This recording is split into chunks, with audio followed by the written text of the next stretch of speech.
Boa tarde, pessoal. Todo mundo animado nessa tarde de sábado.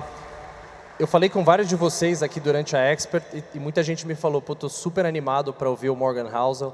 Afinal, o Morgan é um autor super famoso, né, de vários livros muito interessantes, como a Psicologia Financeira, o livro novo também do Same as Ever, do que nunca muda.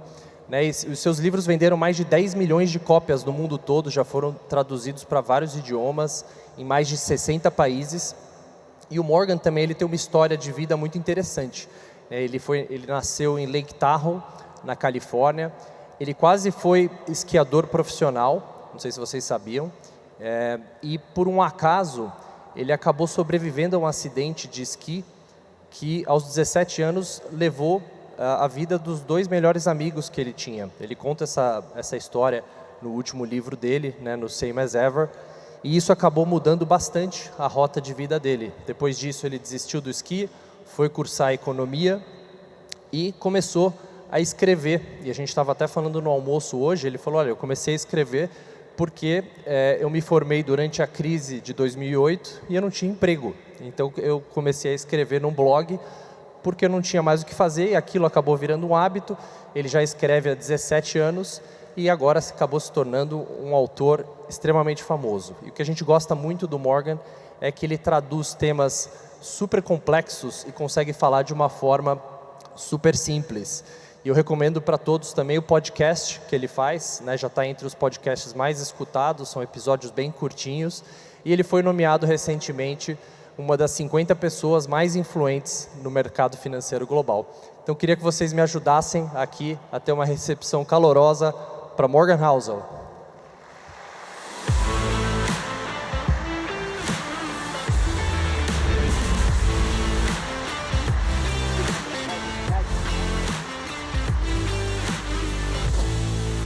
Thank you. There's a lot of people in this room. A lot of people, yes. Morgan, we're very honored to have you here with us. For a couple of years, we've been wanting to have you here with us, so it's great to have your presence. And as you know, right, we were talking during lunch, this is the largest finance festival and conference, right, in the world. We receive over 45,000 people over 3 days, right? But before we talk about investments, we actually have to talk about how to save money, right? And when I was driving here today, I was listening to one of your episodes on your podcast, right? Let me convince you why you need to save money, right?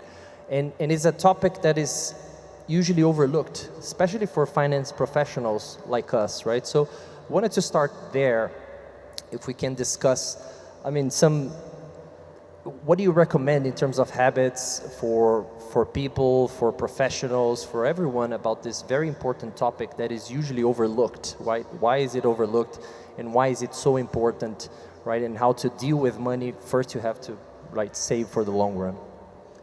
Well, yes, hi everyone, thanks for having me. I think there's two big important things to keep in mind with saving. The first is that, this might seem basic, but you brought up a good point, that it tends to be the most educated, the smartest people who overlook this because they think it's too boring. Which is that if we lived in a world in which things were predictable, we knew what the economy is going to do this year, we know what's going to happen in our career, we know what's going to happen with our health and our marriage, the need to save would be minimal. And I think we all want to naively pretend that we live in that world. But the truth is, the biggest risk in your personal life and your career and your company and your country and the world are things that nobody is talking about today. The things that nobody's prepared for. They're not in any economic outlook. And so in a world where the biggest risks are things like COVID or 9/11 or World War II, these massive events that nobody saw coming, in that world, the need to save increases dramatically. And it's not comfortable to think that in your personal life, in your career, in your country, there's going to be a lot of bad things that happen that you don't anticipate, that you're not. So that's the first biggest reason. The second reason that I think makes it easier to save for most people, to get over the hump, is that if you think of savings as delayed gratification, it can be hard for a lot of people because they're like, I want to live a good life. I want to have a good life, so I don't want to save for tomorrow. I want to live for today. If you take that view, I think it's harder to save. It becomes easier to save if you view every bit of savings as a little bit more independence. And so when I save money, I don't view it as saving money. I view it as purchasing independence. Like instead of purchasing a new shirt or a new car, like I'm buying a little sliver of independence. And I don't view it as delayed gratification, because when I save money today, I get pleasure out of it today because I feel more independent. I feel more in control. I know that whatever, all the surprises that are going to happen in my life, I'm a little bit more prepared for them now. I'm going to sleep better tonight. I'm going to look at my family and know that they're a little bit more taken care of. I get pleasure out of that today. And so I don't view it as delayed gratification at all. I view it as current pleasure by buying independence. That's a great way to think about it. Another topic that is super important, right, is the power of compounding. You often talk about, right, about being, I think Buffett talks about being like one of the free lunches, one of the great wonders, right, in investment. And you often cite the fact that, I mean, Buffett, he made 99% of his net worth, right, after his 50th birthday, 97% after he was 65. But can you talk a little bit about that, right, about the power of compounding returns over the long run and the importance that we all here think about the long term and invest for the long run? I remember it was not that long ago, this was maybe 10 or 15 years ago, that I was talking to another investor about tech stocks in the United States. And they were like, tech stocks can't get that much bigger because it's impossible to think of a company that's worth more than $100 billion. And they're like, if they get bigger, what are they going to be worth, $1 trillion someday? Like, it's unthinkable. And now we have $4 trillion companies. And so the idea, I think the biggest idea with compounding is that it's so not intuitive. The investor Michael Batnick once put this very well. He was like, if I say, what is 8 plus 8 plus 8? You can figure that out in your head. You can figure it out it's very easy. But if I said, what is 8 times 8 times 8 times 8 times, it's very difficult. We're not meant to think exponentially. It's very difficult to think exponentially. And because of that, we massively underestimate how powerful it can be. The easy takeaway for this in investing is that what matters as an investor are not the returns that you earn in any given year, it's how long you can keep them going for. And if you can be merely average for an above average period of time, you'll do amazing as an investor. If you can just be pretty good for a long time, you'll do amazing. But all of the attention in the industry is, how do I be amazing right now? When all of it should be, how do I be merely good for a very long period of time? Because a long period of time is when compounding actually does its work. Exactly, but I think the problem, I mean, it's a very simple and easy to understand subject, right? But the problem about investing for the long run is actually, you also talk about the fact that the long run is actually a collection of short runs, right?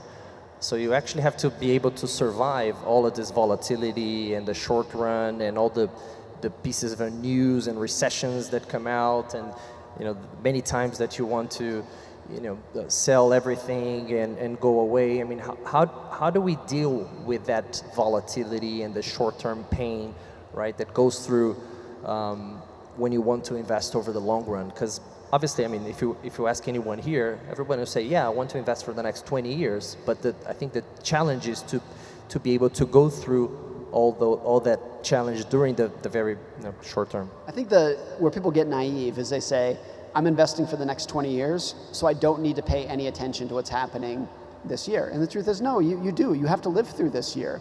And your career has to make it through the year, and your company has to make it through the year, and you're going to experience COVID and all these other things. And so a lot of people were like, I'm a long-term investor. But then COVID happens in 2020, and their portfolio falls 50%, and they panic, and they freak. And they realize that, yes, you're investing for the next 20 years, but the next 20 years are a series of one-year periods that you have to endure and experience. And so I think how I've always thought about it is, I save my money like a pessimist, and I invest my money like an optimist. I save with the idea that the world is fragile and dangerous, and bad things are going to happen to me and the economy. But I invest my money that if I can endure all of that, the returns that for those who stick around can be phenomenal. And so it's that like two-sided personality. I think it gets dangerous if you're only a pessimist or if you're only an optimist. And there's a lot of those people. It's really dangerous. You have to be able to get both of those things at the same time. I'm very pessimistic about the short term, always. Not because of anything that's happening right now, but just because the world is a scary, fragile, weird place. And very optimistic on the long term because most people wake up every morning and go to work and try to make the world a little bit more productive. And the returns for that happening over time can be enormous, have been, and I think will be for a long period to come. And so getting optimism and pessimism to coexist is, I think, how you get around that. Being very aware and cognizant of how dangerous the world is, and very optimistic that if you can survive that challenge, those ups and downs, the returns for those who stick around are great. Yeah. So that's a very important learning, right? Save money like a pessimist and invest money like an optimist. You got it. Right? Perfect. Now, another very important topic, right, is risk. And you talk a lot about how to manage and deal with risks when it comes to investing. And we could be debating here for hours, right, just on this topic about what risk actually is, what it means for different people, right? Because if you ask anyone here in the audience, everyone is going to have a different, right, definition, right, of what risk is. But you have a very interesting way of thinking about what risks actually are and how do we deal with them. If you can tell our audience about your framework and how do you see, right, this topic of what risks actually, what is, right? I think there's two important things with risk. One is, this is just my own definition of it. You may have your own, but I think the definition of risk is there are things that can happen in your life that will have a major impact on outcomes that are outside of your control. That's what risk is. What's interesting to me is that is also the exact definition of luck. The definition of luck is there are things that can happen in your life that are outside of your control that will have a major impact on outcomes. So luck and risk are virtually the same thing, just in the exact opposite direction. It's both this idea that you are just one person in an 8 billion person world, and not all of your active decisions are going to influence your outcomes. There's things out of your control. What's interesting is that with money, we're very cognizant of risk. We talk about risk all day long as investors and financial planners. Risk, risk, risk. We almost always ignore luck. We don't want to admit that luck exists. And when something bad happens to us, we would say, oh, well, that's risk. But we never want to do the same when it's luck, when it's out of our control. And so I think what you want to ask when you're making plans in life is just what is repeatable? What action can I take that I know is going to have an influence on outcomes? And it's really important if you're looking at someone as an idol or looking up to someone, whether it's Warren Buffett or Arnold Schwarzenegger yesterday, whoever it might be, to say, what can I learn from that person that is repeatable? Because if you look at Warren Buffett, maybe you can try to learn and emulate his patience, his time horizon. You can't emulate, though, the era that he was born into, or the opportunities that he had in his life, or the people who he met along the way. So you always want to make sure that you're taking away lessons from them that you can repeat. The other definition of risk that I like is just what you're likely to regret in the future. That was from Daniel Kahneman, the late psychologist. He said, like, the skill that you need to be good with money is having a very keen awareness of what you're likely to regret in the future. And what I might regret might be different from what you're going to regret. And I don't think most people have a good idea of what they are going to regret. But one thing that was always powerful to me, I read this book many years ago. It's called 100 Lessons for Living. It was written by a guy named Carl Pillemer. He's a gerontologist. He's a doctor who studies old people. And he did an interview with 1,000 elderly Americans. They were all like 80 to 100 years old. And he just said, what do you know about life? What can you teach me about life? And he has a very short section of his book that's about money, where he's asking these old people about money. And he says, of the 1,000 people who he interviewed, not a single one of them, looking back at their life, said, I wish I made more money. Not a single one of them, looking back at their life, said, I wish I worked harder. But every single one of them said, I wish I spent more time with my family. I wish I spent more time with my kids. I wish I was nicer to my friends. I wish I helped my community more. And so if you think about risk as what you're going to regret, there's a good chance that nobody in this room will look back and say, I wish I made more money. But every single person in this room, me, you, everybody, will look back and wish that we spent more time with the people who we like. I do think there is a financial takeaway to that of, I want to use money as a tool to spend time with people who I care about and admire, to spend time with my family and my kids and my friends and whatnot. And using money as a tool to do that is the thing. So the lesson from that is stop trying to make more money.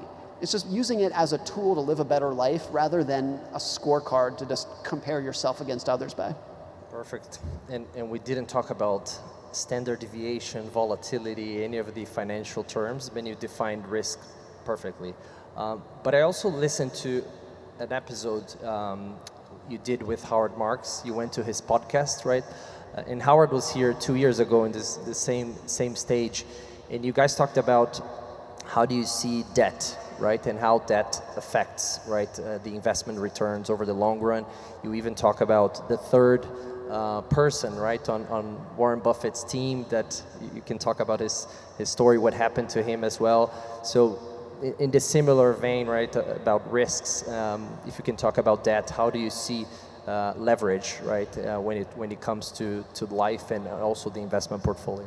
This is so simple, but I view debt as the more debt you have, it narrows the range of outcomes that you can survive and endure. So simple that if you have no debt, you can endure a lot of ups and downs in your personal life, in the economy, and every little bit of more debt, it shrinks the number of events that you can endure and survive. It's so simple, it's so basic. But I don't view debt as what's the interest rate? Is it a good deal, is it a bad deal? I just view it as narrowing the level of outcomes that I can endure. The story about the third Buffett partner is so interesting, is that most investors know the duo that became Warren Buffett and Charlie Munger, the greatest investors of all time. Buffett was one of the richest men in the world. They're the greatest. But if you go back to the 1960s, there was a third member of that team. It was Warren Buffett, Charlie Munger, and a guy named Rick Guerin. And they were partners together. And they made all of their investments together, Warren, Charlie, and Rick. And Rick was just as big a part as Warren Buffett and Charlie Munger were. And he made some of the biggest investments with Warren Buffett.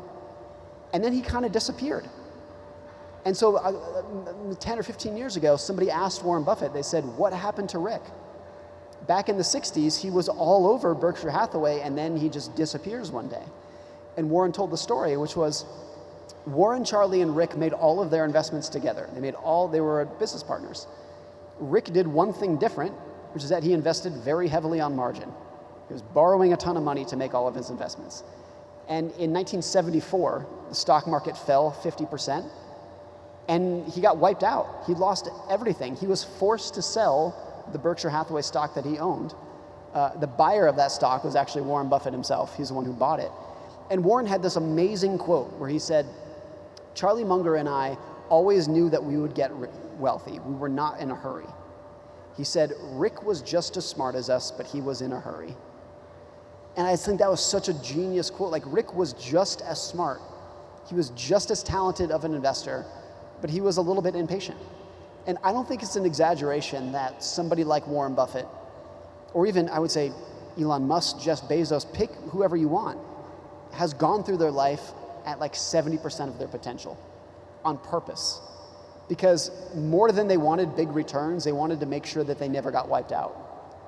And it's a hard thing to do when you're that talented, that wealthy, and you intentionally leave opportunity on the table. Nobody wants to do that.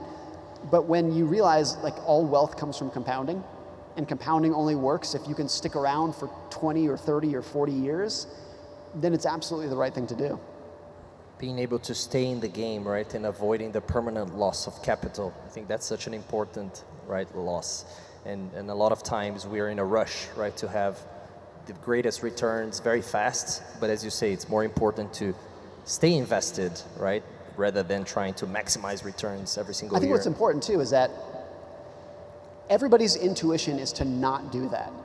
I've done a lot of stuff with high school students, and two things stick out. One is that they're they're smarter than our generation, previous generations were, because they have so much more information than we did. So they're very, very smart. The other thing is that every time I speak to young people, the first question they ask is some variation of, what penny stock should I buy today to become as rich as I can, as fast as I can? That's everybody's intuition, is to say, like, how can I get rich as fast as I can? And these are really smart people. They're not reckless, but that's what makes sense to people. Everyone's intuition is wrong. And it's similar to like if you start eating food, you're like, hey, this candy tastes a lot better than this broccoli. Like this is the stuff that I want to eat. It's the same as investing. And so it's important to realize that everyone's intuition is usually the opposite of the mentality that you want in investing. It's a very hard problem to overcome. Oh, absolutely. Back on the theme about being a pessimist or an optimist, I mean, in our work, when you sound pessimist, right, people's attention grows quite a bit, right? And when you're optimist, people think you're a bit naive, right? So I wanted to talk about this subject that you discuss at length as well. Why does pessimism always sound so smart, right? Why does optimists tend to be shrugged off, right? And people don't pay as much attention. But when you look at the history, right, and the amazing wonders that compounded returns does over the long run, right, you have all the incentives to be an optimist, right, when investing. But why do you think that happens and pessimists actually get all the attentions, right? Especially nowadays that clickbait is such a big thing. Right? It makes sense from an evolutionary perspective that in order to do well, you have to first survive. So people are much more attuned to threats than they are opportunities. That's an obvious basic thing. What's interesting about finance is that I think customers rightly have a skepticism because there is so much sales in the industry. The incentives in the financial industry can be so great that there is a history that extends hundreds of years of people peddling dangerous financial products. And because of that, I think a lot of the public has a rightful skepticism of when somebody comes to them and says, I can make you rich. They're skeptical, and they should be. But the opposite of that is when someone comes to me and says, there's a threat, there's a recession coming, and I can help you. They're not skeptical anymore because they don't want to, the stakes are too high to ignore it. You know, if somebody comes to you and says, hey, Morgan, I can make you $1 billion, you're full of it, get out of here. But if someone says, hey, your son is in danger, I'm going to listen because the stakes are too high. So it's the exact same with financial media. If you want to get attention in the media, don't be optimistic, be pessimistic. Everybody on TV knows this, and so that's what you're going to hear. The producers knows it, the people who go on TV know it, that's what gets people's attention. And so the irony is that even if you know history and you know you should be an optimist, you're going to pay a lot more attention to the pessimistic stuff. I think this has gotten worse over the last 20 years because news went global. So if you're listening to local news about your local town, by and large, they're going to talk about like sports and like things that are not that consequential. But once you expand it to national news, now all of a sudden, like you're drawing from a larger pool of news stories, and something happened in there that's scary and dangerous. Maybe it's a car accident or a plane crash, whatever it might be. And then when you expand to global news, you're pulling from such a huge number of news stories that you're guaranteed that every day there's going to be something happened somewhere in the world that's terrifying and it's going to get your attention. And since they want to get your attention, the broader that news became, the more global it became, the scarier it got. And I think 50 years ago when we were reading local news, it wasn't that scary. And now that we all listen to global news, every day you open up the newspaper and it's terrifying. And so I think even if the world has gotten better, healthier, safer, richer, you would never know that from watching the news. And I think that's an important skill that you need to have when reading the news, is realizing that the headlines are not indicative of everyday life. And it's so common that like you're doom scrolling on your phone and it seems like the world's coming to an end, and then you stick your head outside and you're like, looks fine. It actually doesn't look that bad. And so the other thing that's really important about this, and then we can move on, is most good news happens very slow. It's a slow progression over 10 or 20 years of things getting better.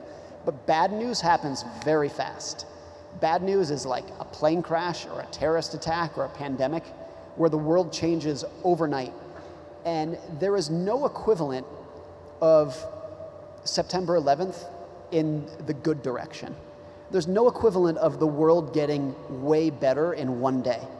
But the world can get way worse in one day, all the time. Just like it takes 2 years to build a building, but it takes 10 seconds to knock it down. And so because of that, if you're reading the news, there's always going to be more bad news than there is good news, even if over time the good news is going to prevail times 10. And how do you deal with that in your personal investments, with all this volatility and challenges over the short run? I mean, just tell our audience, how do you invest your own money? Well, I read a lot of news. I read the news every day. I think it's interesting. I'd like to learn how the world works, but I never read it and then immediately go take an action in my brokerage account. I'm not going to read the news and then say, oh, I got to go buy this and sell that. I read it because I think it's fast. It's a window into how people work. But I think if you read more history and fewer forecasts, that's a good way to get around it. And the more history you read, I think it teaches you what kind of forecasts you should pay attention to. And so if you're an amateur student of history, a couple things stick out. One is that it's the same story over and over again. It's the same cycle of greed and fear and uncertainty and overconfidence. It's the same thing over and over again. The other thing is the more skeptical you become of forecasts. I used to live in Washington, D.C., and at the Library of Congress, we had this incredible resource where they had every newspaper from every day for several different papers going back to the 1700s. And I thought it was so much fun. You could go in there and just pick out a newspaper from a random day in 1910 or 1860, whenever it was, and just read the newspaper from back then. And one of the things that stick out is how incredibly bad we are at forecasting. When you're reading the newspapers with hindsight, you realize that nobody had any clue what was going to happen next. They were scared about the wrong things. They were ignorant of the right things. And that's true today. Whatever they're writing in the newspaper today is going to look ridiculous 1 year from now. That's always been the case, always will be the case. And once you immerse yourself in enough of that, you become much more skeptical of forecasts. History never repeats itself, but it often rhymes, right? In your new book, The Same as Ever, A Guide to What Never Changes, I mean, it talks a lot about that, right? What's enduring and things that never change, because we're always attuned and we always want to talk about the new thing, the new trend, right? What's hyped nowadays, but we actually forget about what never changes, right? I think Bezos talks about that, right? What never changes, so that I can invest and be sure that in 10 years' time, this will still be relevant, like customer service, right? And people wanting a fast delivery. You also talk about Buffett, right? Again, when somebody asks him about the world falling apart in 2008, and he talks about the Snickers bars, right? In 1962 being one of the best-selling brands, and in 2008 is still the best-selling brand, right? So can you talk about the principles behind that book, right? And on things that never change, that are so important, like behaviors, for example, right? And what endures over the long run, and that we have to focus on. Well, for me, what was interesting about reading history, as I'm sure many of you do, was not, when you read history, yes, it's cool to read about how things used to be different, but I think it's so much more fascinating to read something that took place 100 years ago or 1,000 years ago, and you realize that it's exactly what's going on today. And you realize that, like, the cast of characters changes, but it's the same movie over and over again. We're doing the same things that we were 100 years ago, 1,000 years ago. The big emotions of greed and fear and uncertainty, and they're all this. They've never changed. And what's going on with AI right now, there are so many parallels of what happened when the automobile came out and the airplane came out. Like, whenever there's a big, giant new technology, it's a completely new technology, but how we respond to it is always the same, and always has been. And that's always been so fascinating to me with history, because part of this came from, as we talked about earlier, just my skepticism of forecasts, that nobody in finance is any good at predicting what's going to happen next. In the economy or the stock market, it's too hard. Nobody's any good at it. And so with that, you can either just throw up your hands and say, nobody knows anything, don't even try. Or I think you can do the better thing, which is look at history and say, well, some things are predictable. And I have no idea when the next recession is going to happen, and nobody else does either. But I know exactly how people are going to respond to it, because that's never changed. I have no idea what the next technology is going to be, but I know how people will respond to it, whatever it might be, whenever it might come. And so if you just put your forecasting faith in those things, I think you have a much more accurate view of the future than if you try to pretend that you do know what's going to change. And you often talk about how behavior finance has more to do with behavior than finance, right? And like myself, you also have 2 kids, And how do you teach your kids about this topic, if you can, right? If they pay attention. I mean, are you starting to talk about money with them? I mean, I think a lot of people in our audience also have kids. How do you treat this topic with them? I tried. I have 2 kids. They're 6 and 9, and particularly with my 9-year-old, I've tried to talk about money a little bit, and he just couldn't care less. So I don't know, maybe he's too young. But what's true too is that, particularly if you're a parent and you have more than one kid, you know this. Every kid is so completely different, and I can already see my son and my daughter are so different. So how do you teach financial principles to people who have a very different goals, very different view on life? I don't think you can. I'm one of 3. I have a brother and a sister. All 3 of us are so different when it comes to money and other topics, but financially we ended up so different. We have different goals, different needs, different desires. And so it's very hard to teach universal financial principles to people who you know are going to end up differently. But the other thing about kids that's so important is that I think you don't need to teach them because they're paying attention whether you know it or not. You don't need to sit them down and lecture them. And if you do, they're probably not going to pay attention anyways. But every time you say, we can't afford this, they're making a note of it. Every time I check the stock market app on my phone, they're making a note of that. And over time, the kids are so good at just building mental models. And there's a lot of evidence that everybody learns money from their parents. And their takeaways are either copying them or doing the exact opposite of what they did. It's usually one of those 2 things. And the closest analogy, I think, is politics, where in the United States, but I'm sure this is true elsewhere, most people's political beliefs are very heavily influenced by their parents, particularly their father. And everyone wants to think that we're thinking independently. I'm thinking for myself.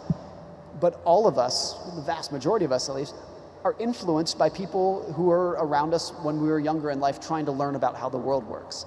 And I think money is the same. That, of course, my financial views are influenced by my parents. I invest almost the exact same way as my parents did. I'm sure because I learned from them. And so we want to think we're learning independently, but kids are just always picking up what their parents are saying and learning from them. And so the best you can do in that situation is, I think, lead by example. Rather than leading by lecture, you got to lead by example. That's the best you can do. So I am careful about what I say about our household finances around my kids. I really want to choose my words carefully because I know whether I think it or not, whether I realize it or not, they are paying attention. There was an interesting question over lunch, right? That somebody asked you, how do you teach creativity, right, to kids? I think you can't teach it. The most you can do is like leave them alone and let them do it. Kids have no problem being creative. It's when you put restrictions on them. And you see this in big corporations. We were talking about that the most creative corporations, the most innovative corporations, are the ones that truly give people unlimited leash to do whatever they want. And they're very comfortable with failure. So Amazon, Apple, back in the day, they were totally fine with new products flopping because it was good. They were trying something new and whatnot.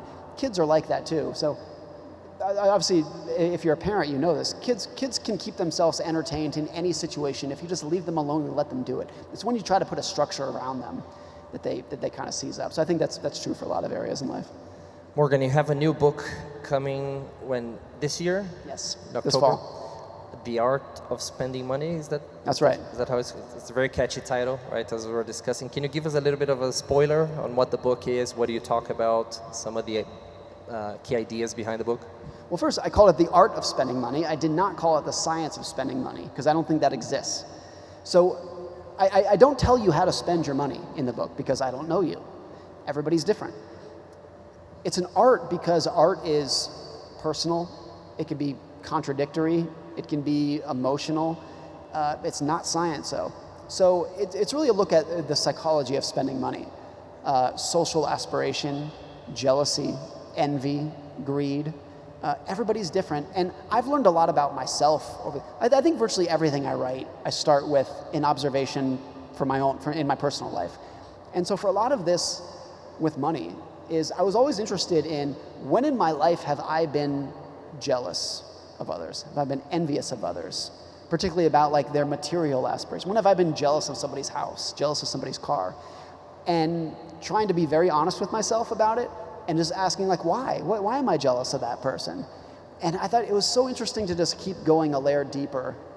And you get into all these topics about fulfillment and happiness and overestimating how much other people are paying attention to you. And it was very fun to write. I think it's kind of a conclusion to the psychology of money, because most of the psychology of money was about investing.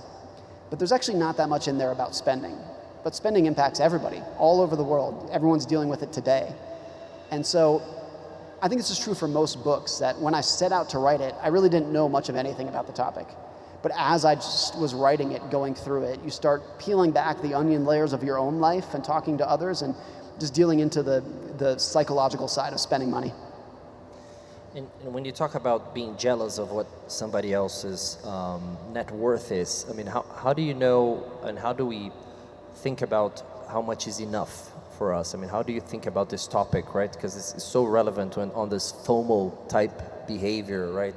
And how do we deal with that in your view? Well, what's interesting, when you're jealous of somebody else's net worth or the size of their house, whatever it might be, the most important thing is that you are seeing a very, very small portion of their life. So you can look at someone and say, man, if I had that house, if I had that job, if I had that car, my life would be so much better. What you can't see is that the person living in that house might be going through a terrible marriage. They might have cancer. They might hate their career. They might be falling out with their children. And they're almost certainly doing one of those things. It's very easy to overestimate how happy you would be if you had more money. Because if I sit here and I say, what would life be like if I was a billionaire? I imagine everything in my life being great, just having an extra $1 billion. What you don't imagine in that situation is that billionaires fight with their spouses. They're tired, they get sick. They're like all the other things that actually lead to a good life, they have too. So it's very easy to overestimate how much pleasure you're going to get from more money.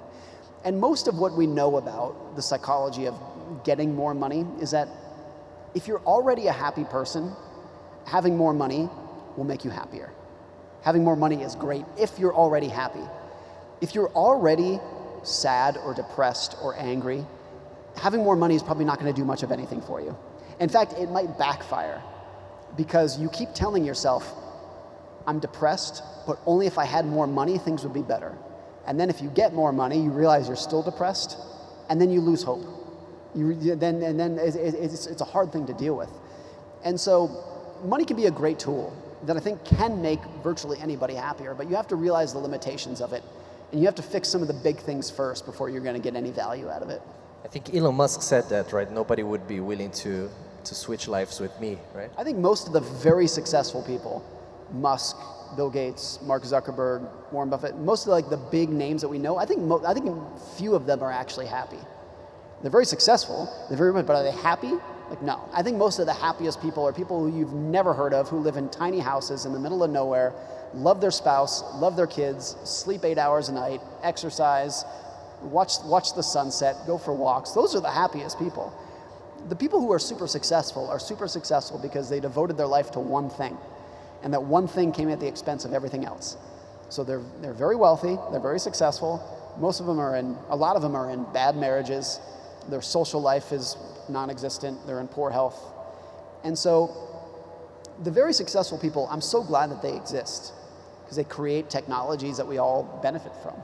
I'm really glad they exist. But few of them would I actually want to trade my life with. There's a very good podcast called Founders, a guy named David Senra, where he profiles the most successful entrepreneurs in history. And he's done 350 episodes or something like that. And he says of the 350 successful entrepreneurs that he's profiled, 349 of them, he would not want their life. Even though they're super successful, billionaires, he would not want to trade their life. Their lives were miserable. There's one guy named Ed Thorpe, who was a billionaire investor who lived an amazing life too. It's the one person who said, I would trade my life with Ed Thorpe. But most of them are successful because they don't have a personal life, because they don't have a social life. And that's very easy to ignore when you're envying them. Yeah, no, absolutely. Now, back to one of the topics and themes of the psychology of money, is that, as we discuss here, right, the financial success is not a science, it's more of an art and a soft skill, right? But what sort of behaviors and personality traits do you see in successful investors, right? People who've endured and have, a great success? What were some of the personality traits that you see in them? I think one is that there's never a finish line. There's never a goal of saying, once I've achieved X, that's what I'm going for. It's always a continuous thing. And so I think, pick whichever entrepreneur you want. None of them set out to build a company and then sell it. None of them set out to build a company and cash it out. They're all people who've done the same thing for 30 or 40 or 50 years and just do it consistently over and over again. And whether it's their net worth or their business or their relationships, whatever it might be, there's no end point. It's always, I'm gonna do this for as long as I possibly can. That's a big one. The other is this like contradictory mix between extremely optimistic and confident and paranoid, terrified at the same time. They have both those things at the same time of like, they have this mentality of like, I'm so smart, I can do anything, and I don't know anything. I'm so stupid, I'm so naive. And they get both of those things at the same time. It's a very rare mix, but when you have that, it's amazing. Now, a lot of politicians will only have one side of it. They only have the upside. And a lot of people who are not that successful only have the downside. It's when you have this like dual personality of very confident and terrified at the same time that you get people who can have long-term successes. Right. Sorry, did you say something? Yes, somebody's testing the sound right here. And on the other hand, what common mistakes do you see on even intelligent people, right? And how do they, and when they have troubles with money, right? What sort of behavior mistakes you see with them? The two biggest personality traits that lead to the vast majority of financial problems are overconfidence and impatience. It's so simple, but it's overconfidence in the idea that you know what's going to happen in the world next, particularly for investing. I know America's going to do this. I know Brazil's going to do that. I know what the stock market's going to do. And the truth is, nobody does. No, you don't. I don't. You don't. Nobody does. It's that level of overconfidence. And when you're overconfident, you are completely surprised and caught off guard when the world inevitably does something that you didn't see coming. And so I'm optimistic that my kids will be living in a more prosperous world than we are today, and your kids will. But nobody has any idea what the path between now and then is going to be. And so that overconfidence is one. And then the other is impatience. And the biggest thing about impatience in investing is that it's not necessarily a character flaw as it is just a misunderstanding of what we mean by long term. And so for young investors in particular, if you ask them what is long term, what's the definition of the long run, a lot of them will tell you like 1 year. Like 1 year is the long run, or maybe 5 years. And it's not their fault. Like in a lot of, if you're 20 years old, 1 year does seem like a long time. But historically we know what we mean by long term in investing is like 30 years or 40 or 50 years. It's a lifetime to where like you're very likely to do well if you're that patient. And so a lot of it is just a misunderstanding of the amount of time that we actually mean when we say long term. Absolutely. And we have in our audience retail investors, also investment professionals. I mean, what sort of habits and a mindset would you tell them to cultivate, right, to be able to have that success over the long run? What do you think is important to tell our audience about that? This is true for particularly young people, and particularly like lower income people. This is probably the most underrated advice, is just check your accounts every day. Check your bank account, check your brokerage account every single day. And the reason is because most financial mistakes don't happen because you were because you thought something that wasn't true, that you had a belief that wasn't true. They come from ignorance. People just don't know how much money they're making. They don't know how much is coming in. They don't know how much is coming out. If you're constantly tracking things, I think stock markets in particular are like such a fascinating window into how people think about risk and reward and aspiration and who they want to become and showing off and impressing. It's such a fascinating window to see how people behave. And so I think if you're just constantly paying attention, more attention to your personal finances, how much are you spending on this? How much is coming in? How much is going out? No advice could be more basic, and I think no advice will move the needle more than just becoming more cognizant of your finances, more aware of your finances. I think that's the biggest one. And as I said before, I think that the two things that you can do right now to improve your odds of success financially is lower your ego and increase your time horizon. That's the most valuable financial skill in the world is not needing to impress anybody. That's the most valuable by far. If you mix that with patience, that's 90% of what you need to know to do well financially, is not wanting to impress strangers and having the patience to compound over time. Those two things, the absence of those two things do the most damage of anything financially. And they're so simple, they're so basic, they're things that anybody in this room can implement right now. Right. It's not overly complex, right? You usually think about investments being a very complex topic, but actually success comes from very simple and basic principles, right? And that's true for even the most educated, people who work at banks and hedge funds and whatnot. Most of the time, the reason that they're going to do well or the reason they're going to fail are for very, very basic things. It's very similar for health, where medicine is a complex field. And there's a lot of very complex biology, and so is finance. There's a lot of very complex financial mechanisms and whatnot. But in health, what really matters is are you eating right? Are you sleeping 8 hours a night? Are you smoking and drinking moderately? It's the simplest things that move the needle the most. And it's the same with money. Yes, there are complicated parts of finance, but spend less than you make, invest the difference, and be patient. Right. That's the diet and exercise. It's so basic and so boring, but it moves the needle more than anything else. And I think there's a sweet spot in finance where you're smart enough to understand the basics, but you're not so smart that the basics bore you. Once the basics bore you, those are the people who end up doing poorly. And I mean, we have also a lot of financial advisors, right, that deal with clients on a daily basis. And we were talking over lunch. You also talk in your books about the fact that no one is crazy when they're dealing with money, because everyone has a different perspective, right? In life, has a different personality, right? And the way they view one aspect might be completely different, right, than another person, and both of them could be right? You even talk about low-income people when they buy a lottery ticket. It might sound like a stupid investment decision, but they have a point of view why they're doing that, right? So again, to those investment professionals, and how should they treat, right, their clients when they discuss with clients that are completely different? What sort of advice do you have to them on how how they should behave with that?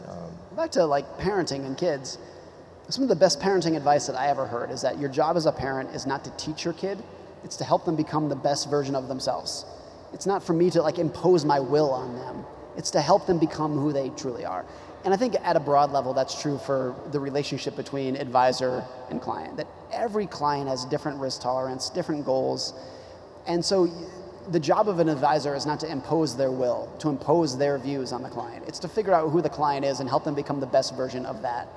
And I think once you do that, you'll realize that a lot of clients have a really low risk tolerance, lower than the advisor. And it's fine if they're in a lower risk investing strategy. That works for them. Daniel Kahneman, the great psychologist, died about a year ago. He went to his financial advisor about 20 years ago, this probably was, and he said, I have no desire to make any more money in my life. I have no desire to see my net worth higher than it is right now. I just want to live out the rest of my days on this little nest egg that I have. And his financial advisor said, I can't work with you. I don't want to work with you. Because it was crazy to the financial advisor that somebody would not want more money.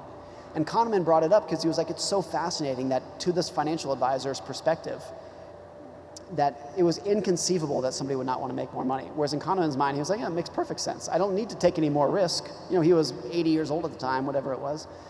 And so the idea that clients in particular have such a vast differences in what they want and what they're trying to get out of their money. And if the advisor says, this is how you do it, this is the right way to invest, this is the right way to save, that's some of the most dangerous advice that an advisor can give. Basically providing a service so that clients can achieve their own goals, right, and improve their lives, right? I think that's a better way to frame it. Helping them become who they are rather than imposing their will on them. Oh, that's very interesting. We're coming, unfortunately, to the end of our talk, so I just wanted to ask you for a final message for our audience and all of the clients that we have, all the 5 million clients that we have here at XP. And thank you for coming to Expert 2025. I mean, the invitation is open for you to come for many, many years and keep the conversation going. It's been so much fun. Thank you so much for having me. I love coming to Brazil. This is my 4th time, and I love it here. It's a great city, and you're going to have to bear with me while I ask for a selfie with everybody. All right, wave. Awesome. Thank you. Thanks very much. Thank you. Thank you, obrigado.